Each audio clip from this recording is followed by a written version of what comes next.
uzwe umuntu athi solo kwashona umama la ekhaya abantu abasasinaki basijikele kanti ngumama wakho sondlulile emhlabeni ebekakwazi ukuphila nabantu.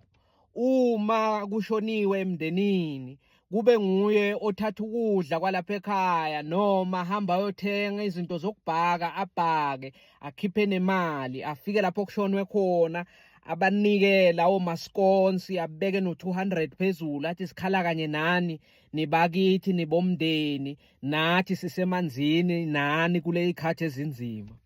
Bantu abakhe kuze kukhulume bona ukusapha ukudla kwala ekhaya wena ucedela ukudla solo uyonika ihlobo athi umuntu omdala hayi bokushoniwe siyaphekisa hayi kophela ukudla bona bayosiphekisa yini.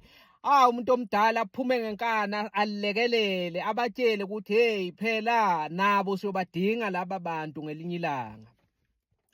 Hayi ngisho nangelanga lomngcwabo umuntu omdala uzabavusa hawu phela nganitshela ukuthi uyibani walamndenini sondlulile emhlabeni ungcwatshwa namuhla atshela intombazane yakhe ukuthi hayi phela asambe siyophila sipheke lapha silekelele. Hayi mina mama ngeke ngiye bona bebangayijoyini ngani society noma bo afbob le umasingcwabisane ophekela abantu angeke mina ngiyoba sigcila salapha.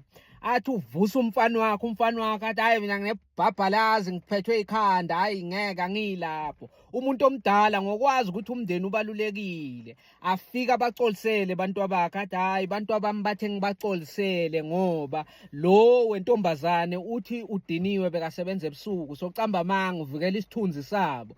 Lo mfana wami uvuke aphethwe inhloko angazi imcala njani ngimbekile naye emthandazweni umfana wami ngale nhloko emphatha njalo njalo usaba nje kusho ukuthi amhlazise amecekele phasi isithunzi sendodana ukuthi hey loyo ngimshiya aphethwe ibhabhalazo wathi ngeke akhone kuzosiza amanye amadoda la ekhaya.